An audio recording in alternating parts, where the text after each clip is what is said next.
Welcome to this tutorial. We're going to be using Photoshop to arrange multiple files and save them as one file. So we'll get started. This photo project was using multiple exposures around a subject as they kind of spin to see different angles of how sunlight is hitting. We're going to be using the NEF files. So it should be 1, 2, 3, 4, 5, 6, 7, 8. Is what we're looking for. I'm going to open those. So I will select number 1 and I will hold the command key and hit 2, 3, 4, 5, 6, 7, and 8. And then I'm going to hold the control key. It's like right clicking if you hold the control key if you don't already have right click set up on your mouse. But holding the control key next to the option key all the way at the bottom left of your keyboard, and then control click, and we're going to open with, and the default is Photoshop, and that's where we're going, so that's a good thing. So Photoshop, and it will open. Now see how it wasn't in the dock? I want to change that. I'm actually going to do that now too, just so everybody does it. Go to your Finder and then go to your applications, and this shows you all of your different applications. You got to click the down arrow to get to the actual application files. Let's get Adobe Lightroom down in the dock. Let's get Adobe Photoshop down in the dock. So now they'll kind of exist there. And I can click the back in case I need to go back to this file. Alright, so what's a little different in Photoshop than what you were seeing in Lightroom is when you open these files, it opens in this Camera Raw plugin, not actually in Photoshop. And you get your thumbnails over to the left. And then over here is something that you're kind of familiar with from Lightroom, which was in the kind of same spot. It was over on the right-hand side in its own column, how to change the photos. I'm not going to change anything here. I want you guys to have the raw image just right into Photoshop. So what I'm going to do is the first one selected, I could go to the bottom and hold shift and click, and that'll select all of them. Or I think if there's like only one selected, there's like a open all function. I'm not seeing it right now. So I'm just going to keep moving. If I hold shift, we're going to open all of them, open images. And what happens is Photoshop is going to open them with different tabs. And we're actually going to make one image. So here's the first tab, and there's just going to be consecutive tabs as we go across here. We're going to make one image, and we're going to have to do a little bit of math in order to make this image, and then eventually we're going to resize it anyway and get a little bit smaller. So as I'm watching these open, it looks like a couple of them have some focus issues, like the first ones. You got to set the focus point with the directional pad in your camera, and you want to kind of put it right in the center so that it's using that as where your one, exposure, and 2, your focus point is going to be. So we'll just line this up and kind of take a look at it. So first things first, let's do the math. We're going to use the first one as our like main building file. So what we're going to do is check the image size. So it's under image size, and I have this key command memorized because when I do web stuff, I always have to resize. So like if I open in Photoshop, I know to hit Command, Option, and I, and that's going to open up this window. So it's giving you the inches of how large this is. It's quite large, 6,000 pixels by 4,000 pixels. Should I resize these before I go building this file? I think that's what we're going to do. So I'm going to cancel this. What we're going to do is resize all of these images to make it a much smaller file, because 6,000 by 4,000 is huge. If you remember the discussion about your cell phone, it's 1920 by 1080. So it's like 4 times the size of your cell phone screen. It's not necessary to have all that resolution. It makes for a huge file too. So what we're going to do is do it all at once. And this is a super useful tool to know how to do. You're going to batch process in Photoshop all the files all at once.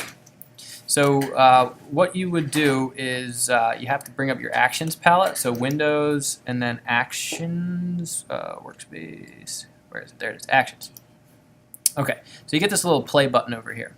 An action remembers what you're doing, so these are like default actions that Photoshop gives you. But an action remembers what you're doing, like all the different functions that you perform on a file, and then what you can do is perform all those functions on all files.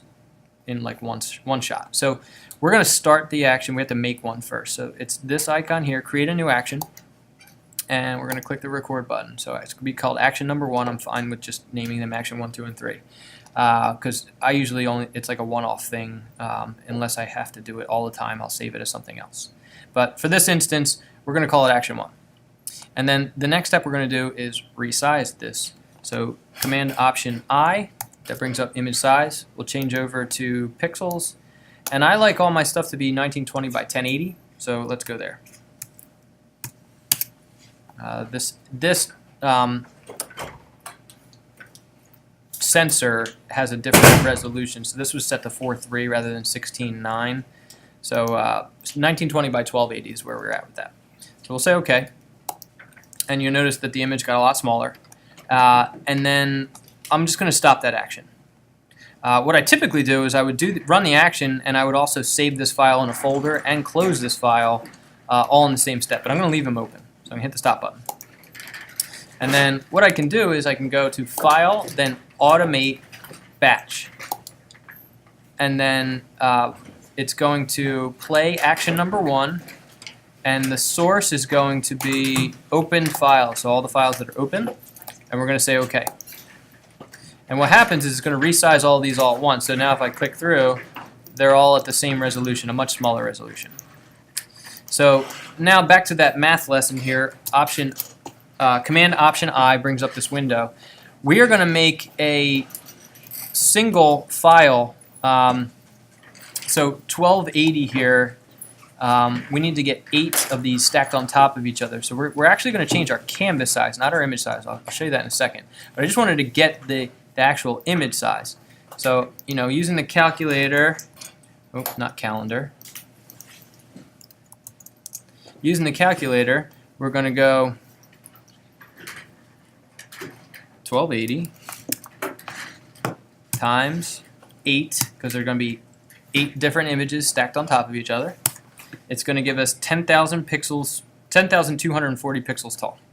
So we're going to get back to Photoshop, and I canceled that image size thing, and we're going to say image and then canvas size. So image size changes the actual pixels on the screen. Canvas size changes kind of like the Photoshop workspace area. So canvas size is what we want. And I forget already, so I cleared it. Was it 9? I forget. Let's try that again. Height 1280. So I can copy this. Will allow me to paste in here. Clear that. Paste. There you go. Times 8. 10240. Can't copy that. So we're going to go back to canvas size. Image. Canvas size. Set it to pixels. You don't want it to be inches. That would be a huge, huge thing. So make sure you set it to pixels. And we're going 10,240. And height. Oh, I changed the wrong one. Undo that. This one. You want it to be the height. 10,240. And we're going to say OK. So now what you're going to see, if I zoom out, Command 0 is a full zoom out. You have this column. And we actually have to double that. So we're going to do 1920 times 2. We want it to be 3840 wide. So it's 2. We need to put 8 images vertically and then 2 images side by side. So 3840, we're going to change this canvas size. I'm going to go back to Photoshop, image, canvas size, back to the pixels. We need to make this 3840. And now we kind of have our canvas set up appropriately. So what I brought in was the bust shot, and we're going to do all the different sun angles now, and we're working off of this first document here. And at this point, it might make sense to save the Photoshop file. So why don't we do that? File, Save As, and it's going to be a .psd file. And we're going to put it in the same folder, but I just want to click this down arrow so you see it. It goes in that same folder there, and we're going to name this our layout and we're going to, so 8 layout. So there's going to be, actually we'll do 8 by 8x2 layout. So there's going to be 8 tall by 2 wide, and we're going to save this. So that's the PSD file now. The PSD file is not actually a photo. It's kind of like it remembers how you've arranged whatever files you bring in the different layers. So if you want to put images up the internet at the end, you have to kind of save as the image file, so like a JPEG or something like that. Alright, so what we're going to need to do is move this up to the top, but it's going to give us an error message if we do so. So if I use the move tool, that's this tool here. If the V key will bring up the move tool. It's going to tell you, nope, you can't do that, the image is locked. Oh, maybe not. I guess it automatically allows you to change the... So I hit undo. See how there's this lock over here? By default, when you start a new file, there's a background layer that's locked. So you usually have to double click it to unlock it and say OK, and it calls it layer 0 at that point. It did that when I moved it. I've never seen that behavior before. It must be a new feature in 2017. So we're going to move this guy all the way up to the top corner. And if you notice there was that little kind of smart guide here. It comes up with the purple. We're going to bring that all the way up to the top, and it is kind of locking to where it needs to be. So there's our first image. And then the rest of the images, we're going to one at a time drag them from this docked state, so they're kind of docked all at the top here. We have to click and drag them out, and then click and drag them in. That's the easiest way to do it. So I'm going to grab that one now. It's thinking. And I'm going to set it so that it's right underneath. And I think that was number 2. So we got 1, 2, 3, 4, 5, 6, 7. And I'm assuming that you did 8 shots as you rotate it around, so you're going to get kind of the consecutive rotation around the whole thing. So here, that should now lock. Yep. And here's 3. We're going to just drag it out and drag it in. And 4.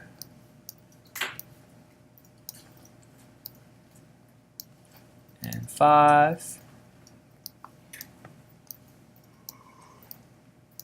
And 6. And 7. And 8. So we must have not locked things up appropriately because there's a gap here, so we're gonna have to kind of go through. So this is a great exercise in layering. We have layer 0, and that would be this very top one. You can see there's a little teeny kind of icon that's showing you where those images are. So you can tell this one's all the way at the top, and we kind of did them in order, but they're actually reversed. So layer 0, if you wanted to drag that all the way up to the top, it would then be the topmost layer. But what you're seeing now, and this is a great example of layering, what you're seeing now is that that background layer also included this white background instead of the checkerboard, and it's overlaying the pictures that are underneath it now. So if I hide this, you'll still see those pictures. That has to do with the stacking order. Photoshop kind of works like if you ever use PowerPoint or like Google Slides or something, like bring to front or send to back. So bring to front is the topmost layer, like if you were stacking things on top of like maybe a tabletop. Send to back, you'd bring them down in the layering order. So stacking order is like a super important concept to get with Photoshop. So I'm glad this actually happened. I guess we can put them in order. It might make your life easier when you're clicking around if you need to make some things move. I'm going to get rid of this white stuff. So that would be probably best or easiest. There's 100 ways you could do that. But I'm going to use the magic wand tool. So you have to click and hold this tool here, and then magic wand is underneath it. And if I click this white space, it's going to select just the white space, and then I'm going to hit the delete key. And now it's gone. And then I have to get rid of this, it's called marching ants, so this kind of flickery box selection. To do that, it's Command and D, or I can go into Select, Deselect. See how it has the Command key and D? So we're going to deselect it. And I'm going to go back to my Move tool.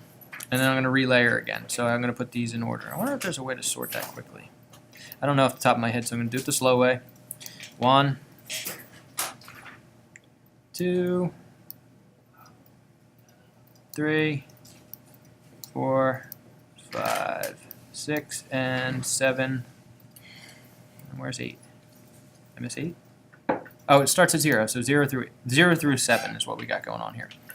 So where did we go wrong with the layering? The very first one is overlaying it a little bit. So I'm going to move all the rest of the ones in between down at the same time. To do that, I'm going to leave the top layer deselected. I'm going to select layer 1. I'm going to go down and it's layer 6 because layer 7 is all the way touching the bottom. So hopefully this will fix it. If I hold Shift and click to layer 6, I'm selecting all the ones in between. And I'm going to click and drag them, and we still have a gap issue somewhere. Not quite sure where. So I'm just going to do it one at a time. One. Can't really see what I'm doing. Command plus zooms in, or it's the view, and then zoom in. And I'm going to scroll over, and now I can see it a little bit better what I'm doing. This one's not quite locking. Shift maybe? Control Shift. No, that's constraining it. Option, no. Should lock and like when you get it to the point. Arrow keys are nudging. This topmost layer is not quite where it needs to be, so I'm going to use arrow keys and nudge it and get it perfect. So part of Photoshop is doing things perfectly. It's the whole reason you use Photoshop. So one at a time I'm going to have to change the layers and select and move. Oh, I'm still seeing some of the white from that magic wand tool. Oh. I'm on the wrong layer. Click the layer. You also have to have the layer selected that you want to be working on. So I'm glad that happened. Everybody saw it. Make sure you're selecting the right layer. I'm going to deselect, Command D. Select just the white from that layer and delete it. Now it's deselect. Go back to this layer. V for this tool. And then arrow keys. There we go. Now there's like a 1 pixel thing. I'll move it up a nudge. There we go. Next one down. Did that change the one I'm selecting? Yes, it did. Cool. I think these might be new features with the new version of Photoshop. That's never happened before. You usually have to click and select the layer you want. So I'll click this one, over.